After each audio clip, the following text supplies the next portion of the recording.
And really delighted to welcome all of you here in the room and also those of you joining online for today's seminar. This is the last seminar of the year in our Insights for Action seminar series. And the series broadly looks at how researchers and practitioners are using research insights to drive social change within Oxford, which is very relevant for today's conversation, but also well beyond Oxford.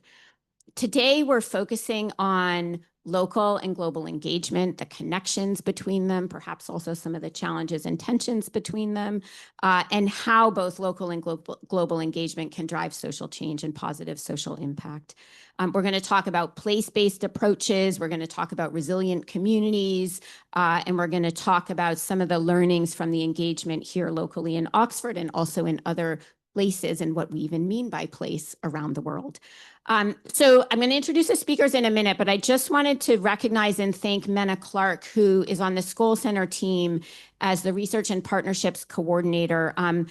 Menna played a key role in conceptualizing the ideas for this seminar, and so thank you, Menna, for doing that and also for your work locally championing place-based engagement here in Oxford. And then I should also say I want to acknowledge someone who couldn't be with us today, but who played a key role in organizing and thinking about the topics and sort of the inspiration for the discussion. And that's Dr. Diane Regisford, who had to send her apologies for the discussion, but we really appreciate her partnership in developing the ideas for this seminar. So thank you, Diane. And then let me introduce the speakers. So Professor Alex Betts, welcome. Alex is the Pro Vice-Chancellor for External Engagement, Sport, and Community here at the university. He's also Professor of Forced Migration and International Affairs at Brasenose College. And Alex, in his university role, chairs the Sports Strategy Committee. He also co-founded the Oxford SDG Impact Lab and more broadly leads work on refugee-led research through the Refugee-Led Research Hub in Nairobi. His work is on refugees and access to socio-economic opportunities across Europe and Africa. So welcome, Alex. And Professor Santi Furnari. Santi is a professor of strategy at Bayes Business School in London and a visiting professor at Northwestern University in Chicago. He was recently a fellow in 23-24 at the Stanford Center for Advanced Study in Behavioral Sciences. And if any of others of you have had that privilege, I have not. You'll know what a wonderful experience that is. And Santi has also been in leadership roles at Bayes as Associate Dean for Executive Education and has held visiting faculty positions at a number of universities. His work really focuses on how organizations can have positive social impact on their communities and on society. And in particular, for today's discussion, has focused on the role of place and what makes a place civic, which is the focus of a forthcoming book that I'm sure we'll hear about in the discussion. Really looking at public, private, and nonprofit organizations coming together to build places that work for the many. So welcome to both of you. I want to start by talking about the local side of local and global engagement and the role of local and place-based approaches in positive social impact and systemic change. And so maybe, Alex, I'll turn to you first and ask you with your sort of university hat on to talk about how you have approached that with the university as a truly global university, but working and engaging locally and being very much locally situated. Thank you. Pleasure to be here. Over the last couple of years, I think as a university, we've tried to take local engagement much more seriously. And that partly comes from having a Vice-Chancellor who was born in Oxfordshire, grew up in Oxfordshire, and feels very committed to the role that the university should play to take seriously its civic mission in the city and the county. And I've, over those 2 years, been able to be the university's first local and global engagement officer, and now to be Pro Vice-Chancellor leading external engagement. And it's been 2 years where we've sort of tried to approach local engagement with a significant degree of humility, to recognize that over our 900-year history, we haven't always been an amazing neighbor to communities on our doorstep, and that there is significant scope for improvement. The university dominates the city in ways that create opportunities but also challenges. Many people will have heard about the so-called town-gown divide. And that's not only something that exists in people's minds and perceptions, but actually has realities, material realities that shape people's lived experience. Very often, staff and students don't cross Magdalen Bridge and go out to OX4 or OX3. Very often, young people who I meet out and about across the city and county have rarely spent time in central Oxford. In many cases, never been onto the university property or inside a college. So there is a real historical divide, and we can recount historic examples from since Scholastica's day in 1355 with rioting and protests, through to more recently the Cutteslowe walls that physically divided communities in North Oxford, separating the university from the wider community. So that town-gown divide is something where we want to move on, we want to turn the page, we want to be more engaged with the city, county, and communities on our doorstep. And that's not going to change overnight, but what we've tried to do is map out a lot of the amazing work that's actually already going on across colleges and departments. And there's been a lot of engagement by staff and by academics who have lived and worked in Oxford and Oxfordshire for a long time and identify not just as gown, but also as town or members of the community. We've recognized that we are interdependent with the wider city and county. Our colleges, our departments rely on being able to recruit people, to have that livable experience of people in the area matters to who we are. It's not just a case of altruism, but it's also a case of the sustainability of our role as a collegiate university. And we've been able to map out a whole series of areas where we're doing great work. Simply on an economic level, our recent economic impact report showed that we create around 28,000 jobs for the UK economy, most concentrated in this region. We contribute nearly £17 billion a year to the national economy, much of it concentrated in this region. Through Oxford University Hospitals, we contribute to public goods. Through our gardens, libraries, and museums, there's an awful lot going on. But very often our gardens, libraries, and museums aren't even associated with the university. They may not visibly carry university branding. Someone may visit the Ashmolean or the Botanic Gardens and have no idea they've entered a university space. Similarly, we've got projects and programs going on that may be amazing. So we've tried to document across a whole series of areas where there's already good stuff going on. So in terms of schools engagement, in terms of building bridges through sport, through culture, our work on sanctuary, working with local people who are displaced, whether as refugees, asylum seekers with experience of internal displacement, through our role in the inclusive economy. We've tried to identify what we're already doing and where and how we can do more. And for the first time, as we move towards the university's 25 to 30 strategy, there'll be a large section, a quarter of that strategy, that will be around partnership. And within that, it'll have elements of the global, the national, but also the local, really focusing on trying to create opportunities for young people, sharing our facilities, our resources, and building bridges. So there's a lot we need to do, and we need to approach it with a spirit of co-creation, collaboration, but also a recognition that we have an enormous responsibility as an anchor institution and an organization that has a very impactful role on the local region and its people. Through our spin-outs, we create opportunities, but we also do things to the local economy. We inflate house prices. We create major demands on infrastructure and public goods. And actually that gives us a disproportionate responsibility, I think, to make a difference. Okay, thank you. And I'm going to come back in a few minutes to talk about some of the specific initiatives that you teed up. But first, Santi, I want to go to you because you've talked about local engagement in terms of place. And I know from having heard you talk about some of this work over the years that you have a very specific understanding of place. So tell us about that and why and how it's important. Thank you. Thank you, Marya. And thank you all for being here. We got tough competition with the sun outside today. So thank you for asking me this question. I've been thinking about place quite a lot for the book, but generally my research and my interests. And I think one of the conclusion I came to, and it's not just me, there is a long tradition in human geography. A place is more than geography per se. I'm not saying anything necessarily new here, but it's really about taking into account the culture, the history, and the emotions of people in a community. And once we think about the local through the lens of place, then also our conception of the local can change, because it's not just the local as a platform or a launchpad for initiatives that can then scale globally, but the local becomes a place, becomes something to engage with. And so in this sense, place-based impact is a form of impact, I think, that is sensitive to the culture, to the history, but also to the emotions and the attachments that the people who reside and live in a particular community and geographic site share around that geographic site. So it's more than geography. And to your point, Alex, is a lot about perceptions. Is really not just, what happens is obviously important in terms of the physical and material infrastructure that there is in a place, but it's also what people perceive and is happening in a place and how they are attached or not attached emotionally to certain sites within a place.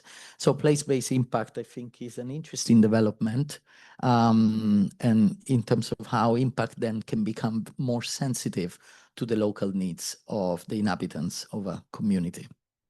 Okay, thank you. So I want to get into what do we mean? So I'm developing sort of a high level understanding of how you think about the town gown and our responsibility locally and what you mean by place. I want to get into some of the kinds of initiatives that might embody what you've talked about, and so the principles and ideas. And particularly around arts and sport, because I know those are areas where both of you have and are working. And so, Alex, I'll start with you. Tell us a little bit about maybe some examples of the ways in which art and sport has been a productive way to engage locally. So I think there are different levels to how we think about our local engagement work. Sort of at the sort of top macro level, a lot of it's about how we think about our contribution to the wider economic system. It's things like we're launching an Oxfordshire Strategic Innovation Task Force to think about how we work with the new Oxford Growth Commission that the government's announced, how we think about the Oxford-Cambridge corridor that's again been relaunched by the government, thinking about the triangle between Oxford, Cambridge and London being a real driver for innovation-led growth. Not replicating what's happened in Silicon Valley or Kendall Square, but within our own image, trying to create inclusive, sustainable economic growth and thinking about our contribution alongside science, innovation, spin-outs. But it's really important that local engagement comes down from that level, that it's about social cohesion, it's about connections between communities, it's about human and interpersonal interaction and ways in which we can make the university accessible, relatable, how people can come inside our museums, our colleges, demystify who we are, what we are, and create those everyday interactions. And sport and culture are amazing ways to build those bridges. If we want to engage young people across Oxford who rarely come into central Oxford, posting them a copy of the undergraduate prospectus probably isn't the best way to do it.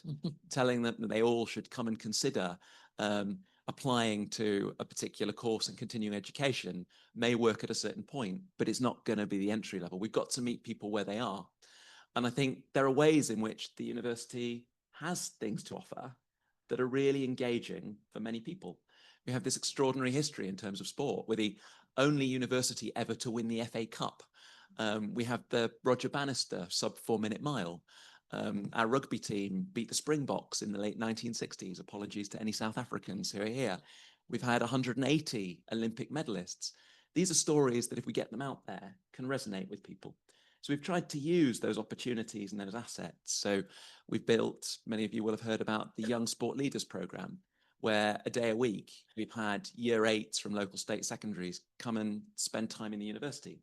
Mornings receiving coaching from our blues athletes in different sports, having lunch in a college, and then spending afternoons hearing from our academics, but always with a link to sport, mathematical modelling for football, the anthropology of crowd behaviour at sports events, hearing from an Olympic arbitration lawyer about why we have rules in sport and why we have them in society. And we're delivering that now to 6 of the 7 state secondaries in Oxford. And we're working to scale that. So as well as getting children into the university, we want to get our students with superpowers out delivering after school clubs in primary and secondary school clubs. Can we give our sports interested students the chance to do entry-level coaching qualifications in athletics, in football, in cricket, in basketball, and then take those skills out, but connect with young people on a level where it's not, I'm a student from the university, you're a school pupil. It's we are both passionate about sport. We can connect. We've got maybe commonalities in our background. We can meet interactively over a period of time. And that builds trust on an interpersonal level, but also with the university. And on the cultural side, we're really excited that we're approaching the opening of the new Schwarzman Center for the Humanities. And what makes this an exciting and really pioneering development on the landscape of Oxford is not necessarily just the architecture, although it's an amazing building. It's the nature of the building, that it will be open every day of the week. It will have a concert hall. It will have installation space. It will have cinema space. It will have cafes, restaurants, with the ground floor open to the public. That sort of porous idea of spaces that are interactive, where communities can meet and connect. But crucially for the Schwarzman program, also delivering its cultural democracy programs outside the university spaces. So last year, we worked with them to deliver the Lees Festival, the very public festival that's taken place in Blackbird Lees, but sort of died during COVID. And it wasn't that we said, let's co-create the Lees Festival with you, people in Blackbird Lees and Greater Lees. It's the Schwarzman Center for the Humanities initiated a facilitated dialogue. They got the creative director from the Royal Shakespeare Company with a history of community-based facilitation to start a conversation about what the university meant in those areas, how people felt about their communities, and to start asking questions about what we might do together, if anything. And through that process, they decided they would like to work with us on the Lees Festival. So we've enabled new networks, new connections, ideas, some resourcing in a way that's hopefully going to be sustainable. And I think there are many ways in which through our museums, our gardens, through our collaborations around the Oxford Playhouse, we can use culture in a similar way to sport to build those connections, draw people into the university and enable them to realize the university is a fun place. It's an inspiring place. It's accessible. It doesn't rely on having had huge privilege or had the best A-level results to make the most out of what's on offer. Thank you. I think there's many very important things in that, but I just want to highlight two. So one is the sort of connecting on it, finding the common basis, right? And for some it's sport, for others it's arts and creativity, and sort of stripping away, if you will, the sort of town gown labels and finding that common ground, which I think is so important. And then the other is, you talked about the process that was involved with the Schwarzman Center in Blackbird Lees, and just the you're sort of implicitly contrasting it with a different process, right?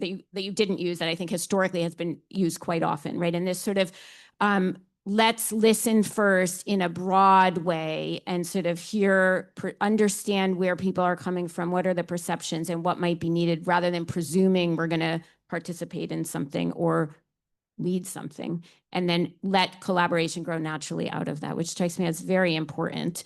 And Santi, I want to ask you, I've heard a little bit about your work on the Millennium Park in Chicago, and it strikes me that there were some elements of that as well, right? Of the sort of cross-sector listening, bringing in community voices rather than imposing a vision on. So maybe with that as a starting point, but also more generally, talk a little bit about some of the initiatives you studied and the role of art and sport in building this really meaningful and resilient place-based community. So kind of building on what Alex mentioned and as Marya suggested. So I've been involved in a number of initiatives that had public art at the center, particularly sculpture or art installations, and see how the local government, particularly in US, but not only, decide on whether to invest in public art and installations and what kind of considerations go into those decisions. And one of the things that often emerge in those conversations is it really worth it investing in public art? Is this a priority compared to other many things we could invest on, social cohesion, healthcare, public health?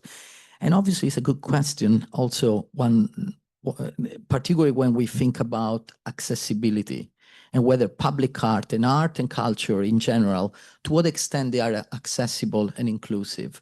One of the things we found through the research, and this is my work on Chicago, but also a number of studies with co-authors, is that really, perhaps it's not as surprising, is really how the public art initiative or the art and culture initiative is emplaced, is connected with a context, both physically, but also culturally. So what that means, for example, you take the same sculpture, and the example, I think, Marya, you were referring to, you may be familiar, you know, the work of Anish Kapoor, British sculptor who actually designed what is known as the Bean sculpture in Chicago. It's been very successful in drawing in and engaging with very different social groups in terms of ethnicity, in terms of social class, economic class, in a city that is quite segregated, which is Chicago.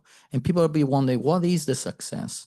Now, the same sculpture actually creates a sculpture that looks remarkably similar in New York, and the sculpture didn't have the same effect at all. Partially is because, no surprise perhaps, the sculpture are placed in a different location. One sits on an intersection with no plaza around. The other one has a big plaza around. But most importantly, what happened in Chicago is there was a lot of energy in terms of cross-sector collaboration, where it was not just the sculptor, where the artist working in isolation. There was actually back then a mayor and philanthropist and the private sector, and also importantly, the Department of Cultural Affairs and nonprofit organizations from the neighborhoods who have been allowed to organize events around the sculpture. So this is just an example of what we've been discussing as emplacing art and culture. So putting them in context in a way that connects with the neighborhoods, for example, the community, where, going back to the point of social cohesion, a lot of art and culture, unfortunately, sometimes inadvertently, is not necessarily intended that way, is not yet accessible, is behind doors. And so how to make it accessible often is, first of all, putting it out there in the outdoor in a way that is in an open place, in an open space, but also creating the energy, the collective energy around the initiative, so that people know in advance what's going on, and different parts of the community actually have a reason to be there. There are multiple reasons to be there. And so this is some elements of what we found can work. It doesn't always work, so it's not always worth it. And it's a good question whether it's worth investing in art and culture, and how, most importantly, how to invest to have place-based impact. I mean, I think it picks up on the one of the points that Alex was making about the process, right? And it's not sort of worth it or not in itself. It's sort of how is it done, right? And how are people engaged and involved around it? So I want to switch gears a little bit to bring in the global element, because we are talking here about local and global engagement. And Santi, I'm going to ask you this question first, because you said something in your opening comments about the importance of place, and that sort of impact isn't just scaling up and out.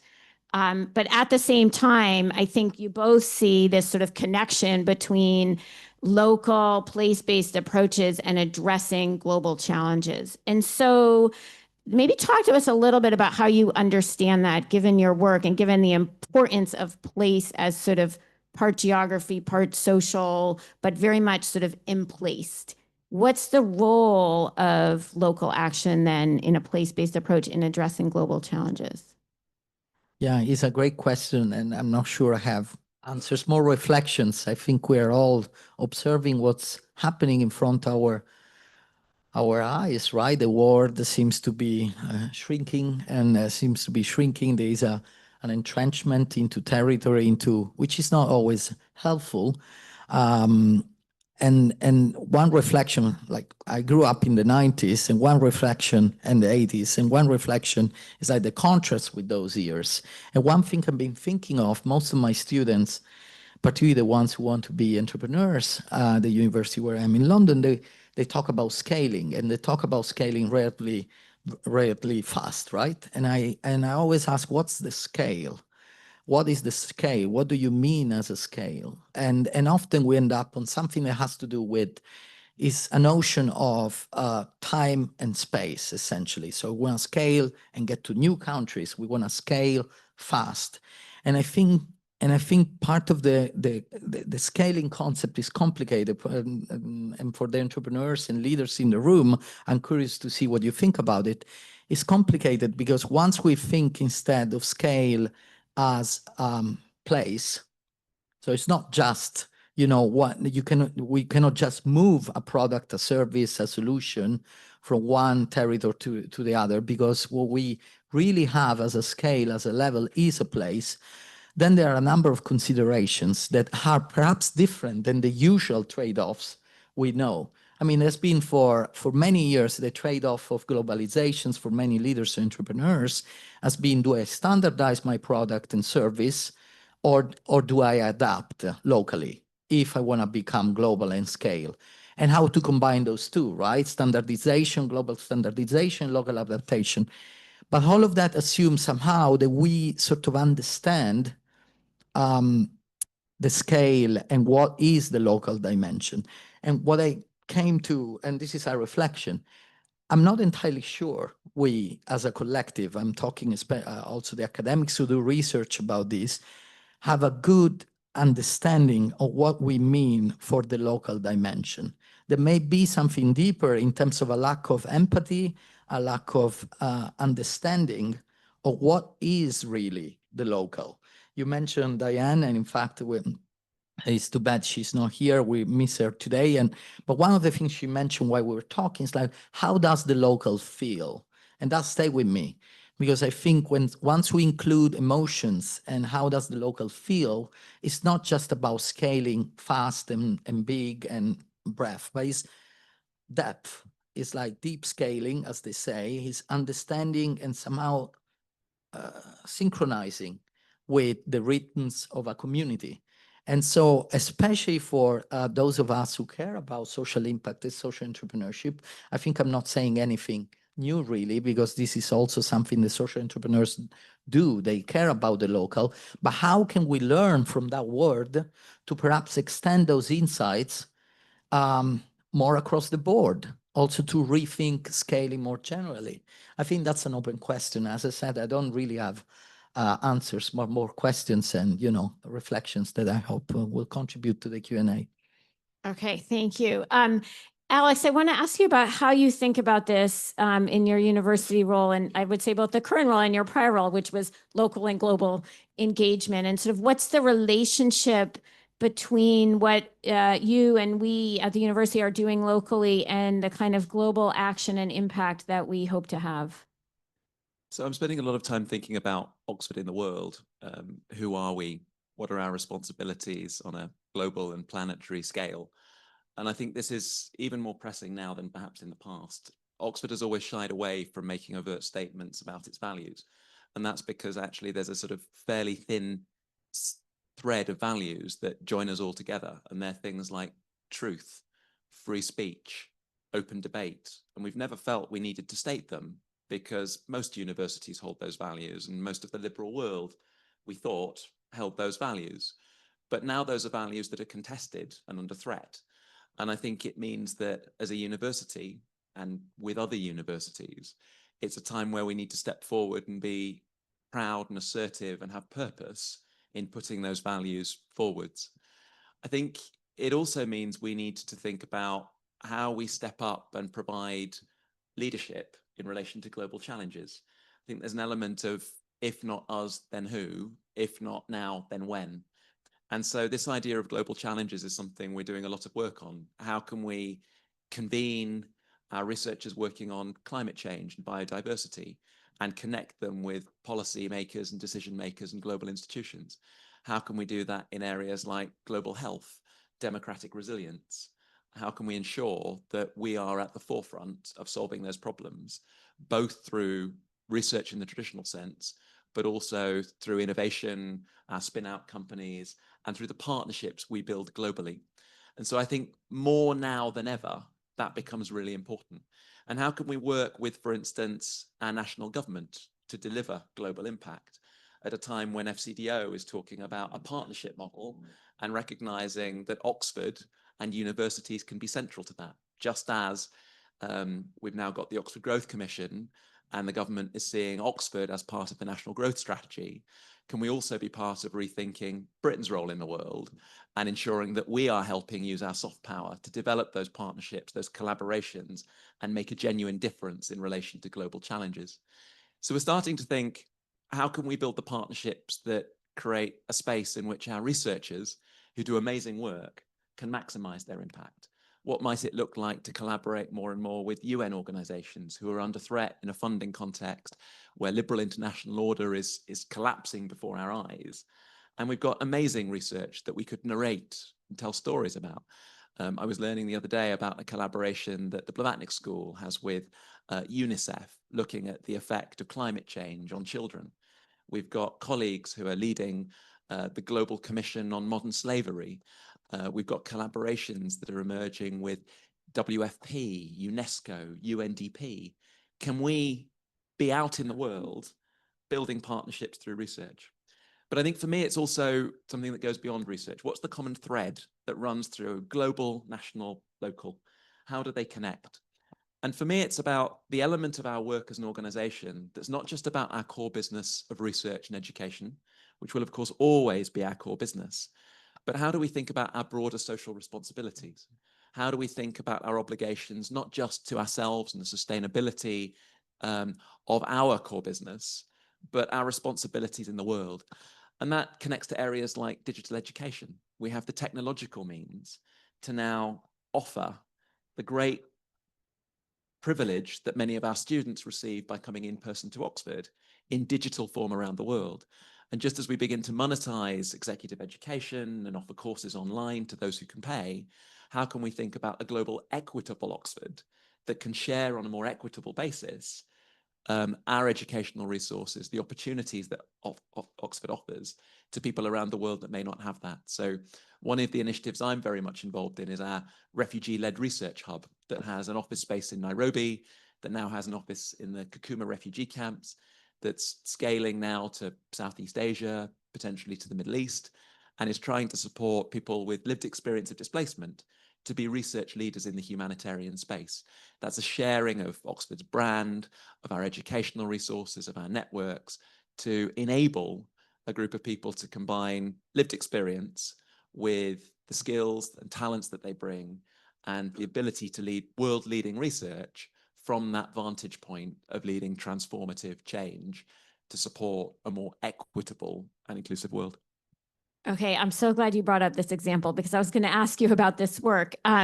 So I want to pick up on this. So because some of how we've framed sometimes this discussion is like there's local engagement, there's global engagement, and just in what you said, right? It's like one through the other, and it sounds like that can work very well. There's sort of a way in which you're achieving local impact sort of on a global scale and vice versa.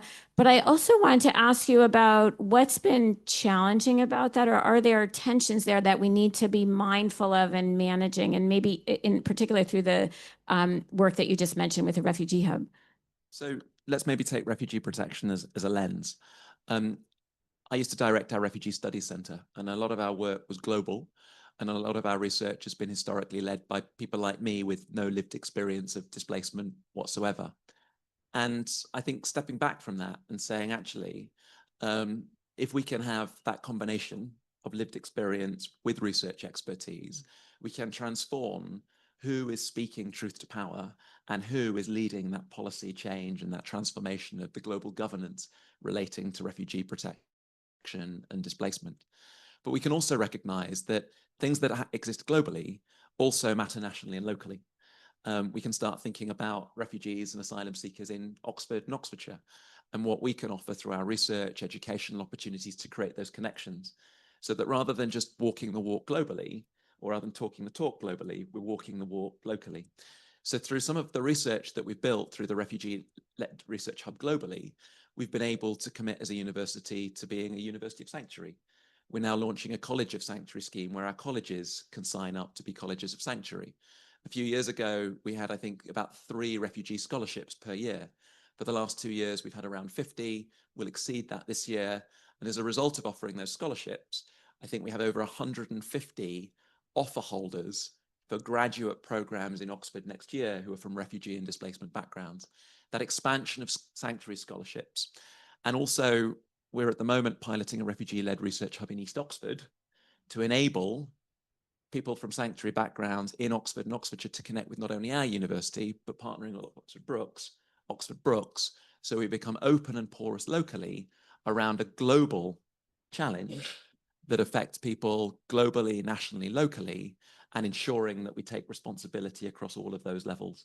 That it's not just about how established researchers develop the latest of their peer-reviewed publications and get credit for that, but how we recognize that we can collaborate, we can co-create research, but we can also support others in ways that float everybody's boats and create opportunities for all by sharing some of those assets, privileges, and opportunities in ways that can lead to a different kind of impact.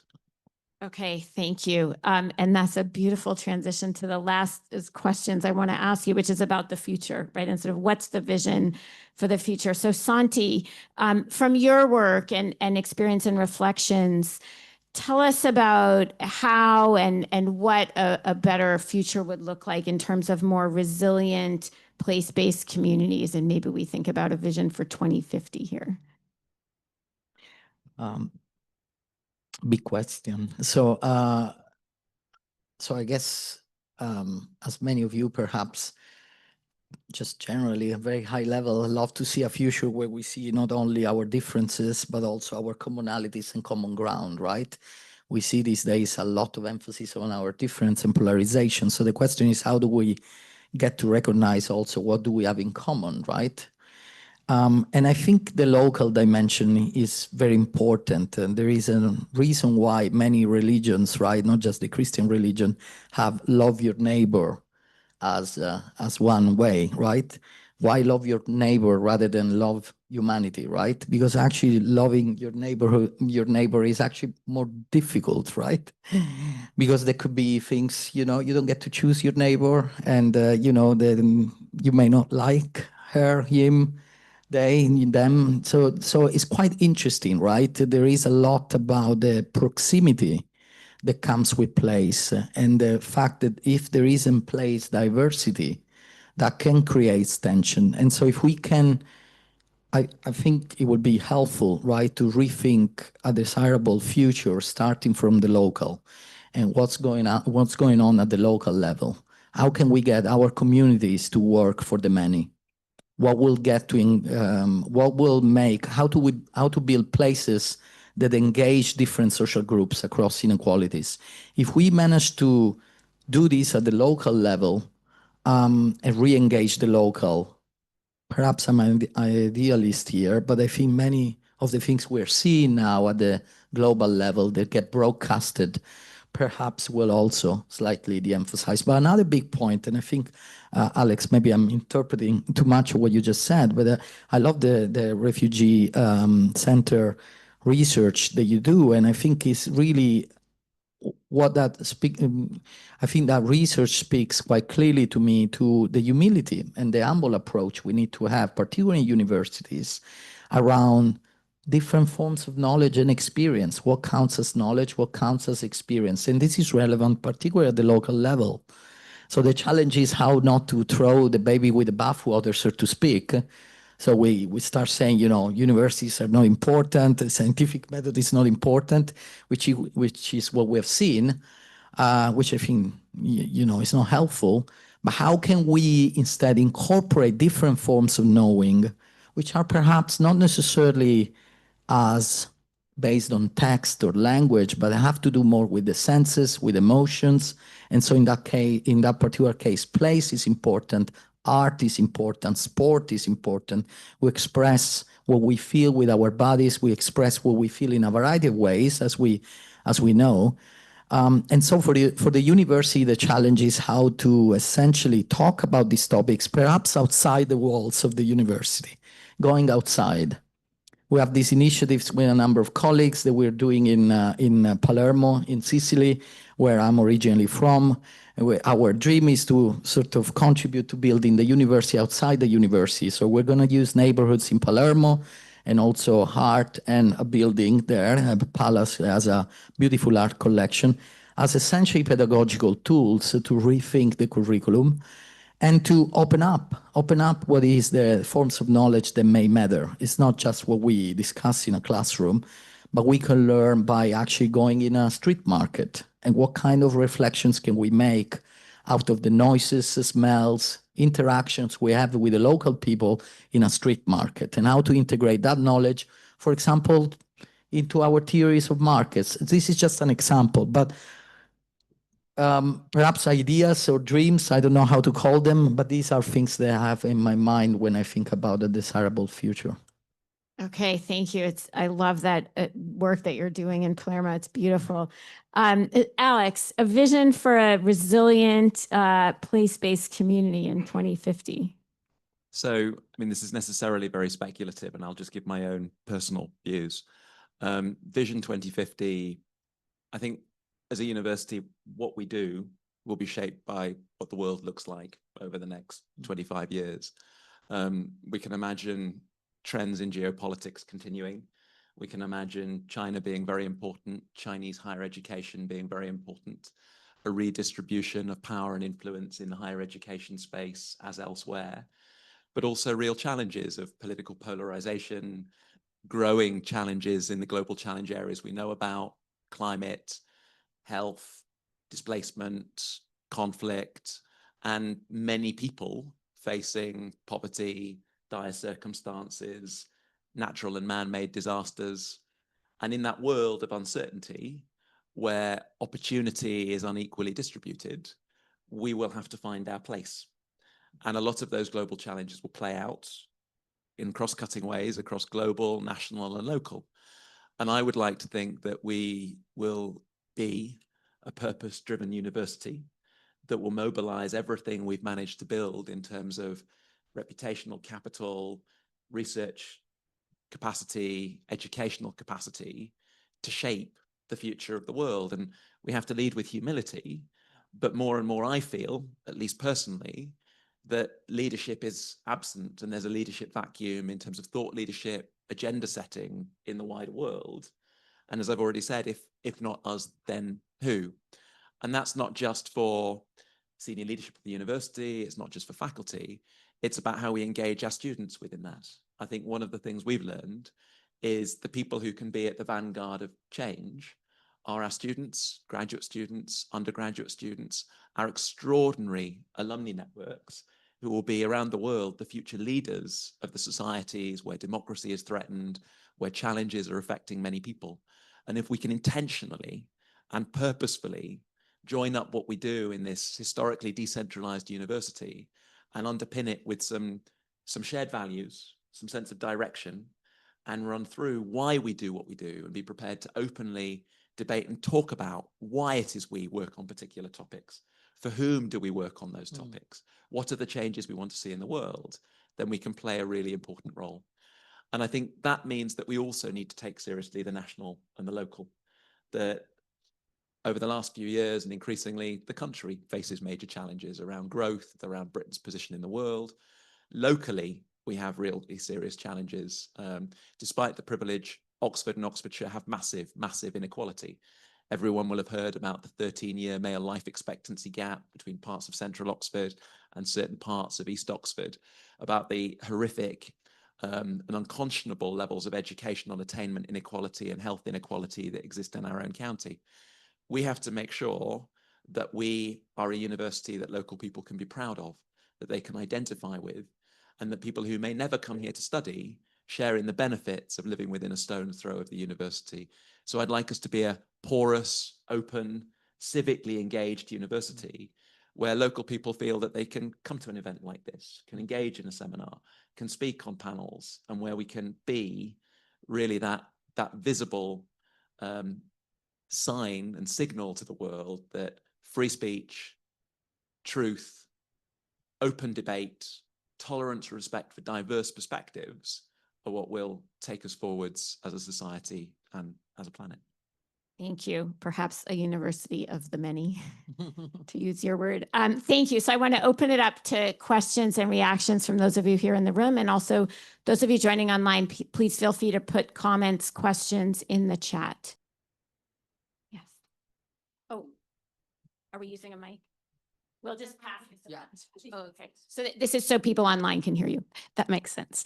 Yeah, thank you so much. It's really great to hear from both of you. Alex, nice to see you again. So my question is that a lot of these sort of resilient community projects, which are like amazing to hear about, seem like quite cross-disciplinary, right? So like it's difficult to set them up because research institutions trying to set up social impact initiatives and work with policymakers and private sector. How do you sort of facilitate or foster like cross-disciplinary involvement, like that's coming across the university and cross departments for these kinds of initiatives? Thanks, Hayley. Great to see you. So I think there are things we're trying to do. Interdisciplinarity is crucial to solving major challenges. Remaining in disciplinary silos is not going to work. Yes, disciplines are important because they help organize knowledge, they help organize learning, they're useful for being able to assess the excellence of research. But when it comes to problem solving, we've got to be able to cross-fertilize. And that means also that our educational offering to graduate and undergraduate students has to offer that. So a couple of examples, the Vice-Chancellor started last year, the Vice-Chancellor's Colloquium that's in its second year. And that colloquium has involved 400 undergraduates from across the whole university, having regular sessions, lectures, but also interactive seminars focused on climate change. And it was a recognition that ideally everybody should leave this university with some training around climate, but also crucially that training is interdisciplinary. So humanities students have been confronted with statistics and a bit of maths. Our scientists have had to actually think about how to write a sentence and write essays, in the words of the Vice-Chancellor. And so I think it's been really important to create those opportunities to work together, to reach out beyond silos, to be able to start conversations that are interdisciplinary. The other program that I'm involved in is our SDG Impact Lab. And the SDG Impact Lab's mission is to support graduate students to be able to work with partners to deliver the UN Sustainable Development Goals. And right now, in the fourth year, we've had 100 graduate students from right across the university, from 60 different nationalities, take a masterclass complementing their academic education with the transferable skills they need to make a difference. So in ethics, how do you know what the right thing to do is? Evidence, how do you do applied social science in an interdisciplinary way for public policy and for business? And engagement, what are the skills you need to work with partners? Communication, project management, negotiation. And then they have the chance to work with partners globally, nationally, locally on research projects in interdisciplinary teams. And that's with organizations that might be UN agencies, might be multinational corporations, but might also be very grassroots organizations here in Oxford and Oxfordshire. Okay, thank you. There's a question in the back. Yes. There's a mic coming behind you. Thank you very much for your presentation, sharing, and for your diversity in education. And my question is, how do you think about the university's latest public and community engagement with research initiative might be integrated or have got potential conflicts with the research excellence framework, which dominates the academic research outputs, and what new actors might be more hopeful to join this local community engagement to make the real world changes? Thank you very much. Well, I can take part of that, but I think you're better positioned. But it's interesting that you mentioned the research assessment framework. A part of that has to do with the environment, the research environment. And sometimes, at least where I sit and in many business schools, we think about the research environment as internal to the department or internal to the unit. But it's quite interesting to think about that environment also in terms of how many people outside academia we're able to bring in. And I see a number of initiatives, particularly in terms of funding, like UKRI are doing like sandpits or events and forums where researchers work along the line with practitioners and essentially the communities they want to impact to generate the questions in the first place, and then to start working on possible answers. So that's all I perhaps want to say there, that I think there could be also a positive connection between the two, where a local community engagement strategy that a university has if properly connected with the research that we do and the research innovation that goes on, if these two sometimes siloed areas within the university organizational structure speak to each other, there could be positive synergies potentially. But obviously this connects with the other question too. How to make those synergies work is the question, and it's hard work. You need translators, so is translator, people who are able to bridge those two. So, but I think there could be synergies, but there are also, as we mentioned, potential trade-offs. So, but you are definitely better positioned. I mean, I think there's real complementarity potentially between the REF and public and community engagement with research. The REF has sort of three broad components: research excellence, impact, and research environment. And the impact part is growing in importance across different research cycles. So the expectation with REF is not just to do world-leading research, but research that has pathways to impact. In Oxford, we have a public and community engagement with research team that's developed a framework really trying to provide guidance and support for researchers at all stages of their career and across all disciplines to think about how to engage communities. And also recognizing that the way to do that is not to produce a peer-reviewed publication and then send it to stakeholders at the end of the research cycle, but how can you engage partners from the very start of the research process, involve them in identifying the challenges that matter to them, the research questions, potentially involving them in partners in data collection, even joint publication and dissemination. And I think that's really compatible with the idea of research impact that's very much part of the REF. Now, of course, as you say, Santi, there are potential tensions, and those tensions play out differently, I think, at different career stages. So I think one of the things we need to get right is the incentive structures for early career researchers. As a tenured academic, I can work on the things that matter to me, and I can embark on projects that are all about impact. But actually, what early career researchers are assessed on is primarily, are you producing high impact factor journal articles in top ranked journals? And the impact is thought about and rewarded to a much lesser extent. So we've got to ensure that the incentives are aligned and that everybody has an opportunity to develop skills to ensure that their research activities lead to the outcomes for which that research is intended. And we maximize the potential impact that exists in so much work at all career stages. I would just say, because I see some of our early career research fellows and school center fellows sitting in the room, that this is very much aligned with the work that we're trying to do within the school center and how we do our research. And it is not easy, right? As your question suggested, and both of you have acknowledged, and there are tensions and trade-offs, and the formal incentive and reward systems are not fully aligned, and we're all working to shift that.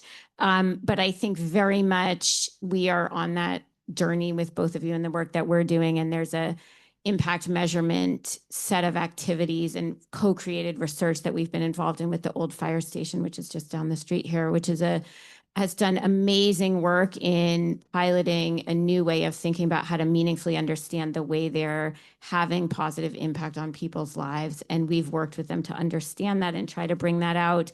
And in the first instance, it's not yet in an academic publication. It's very much in a practitioner-oriented set of outputs.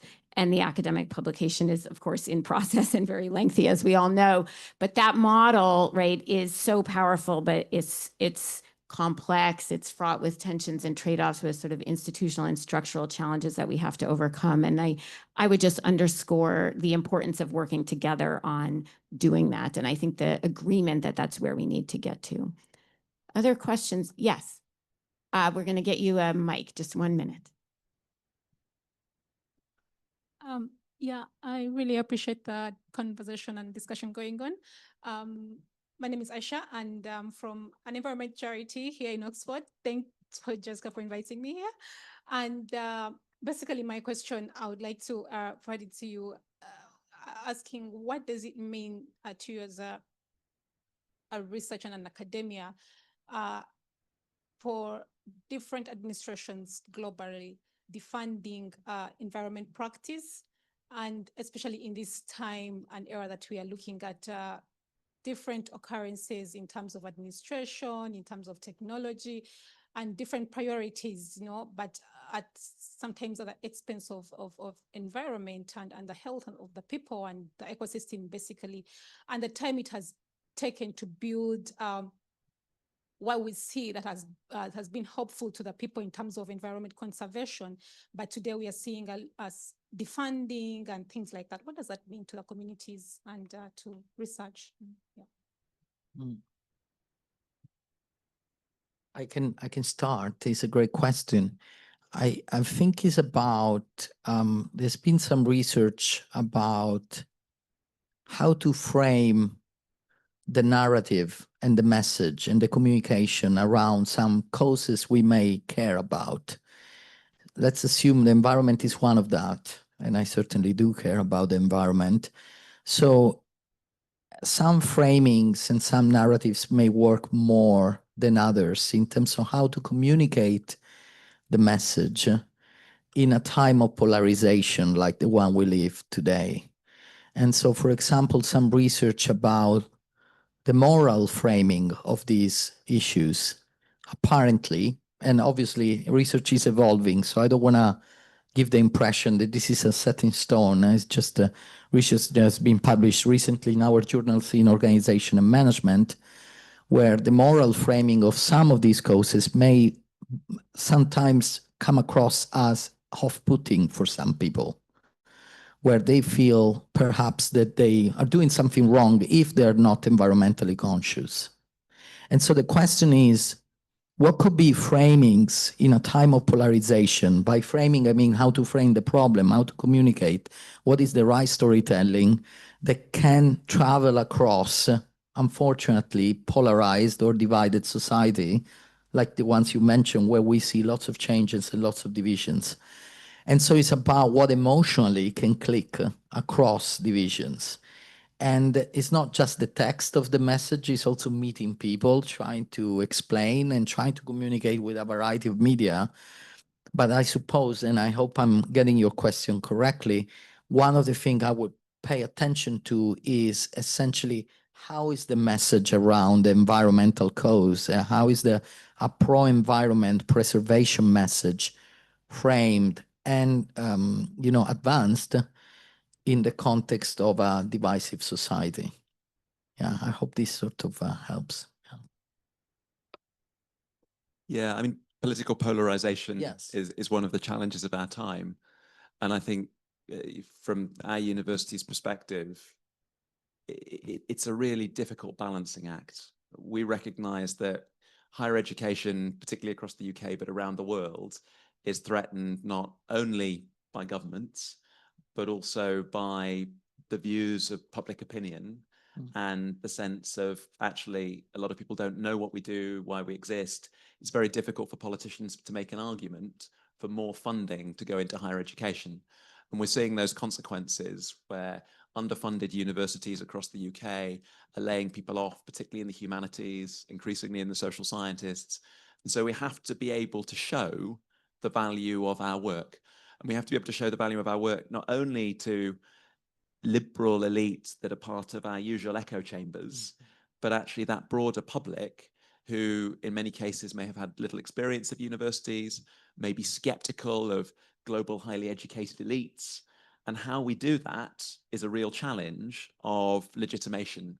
And I think it's one where we have to, yes, be proud and open around those values I mentioned, evidence, open debate, truth, and yet ensure that we're not condescending, demeaning, exclusive, and we're part of the liberal global elite rather than inclusive to all and offering opportunities to connect and understand what we do and why it matters.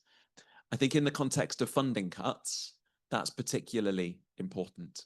The only way we will get government reinvestment in higher education to the levels universities need is if politicians recognize why we have a social purpose and that we can deliver as universities the things that are important to the electorates and to our political administrations.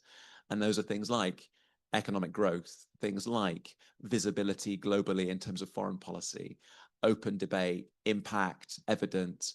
But also within that, I think we have a real obligation to make the case that basic science matter, that 17th century philology matters, that ancient philosophy matters, that the arts matter.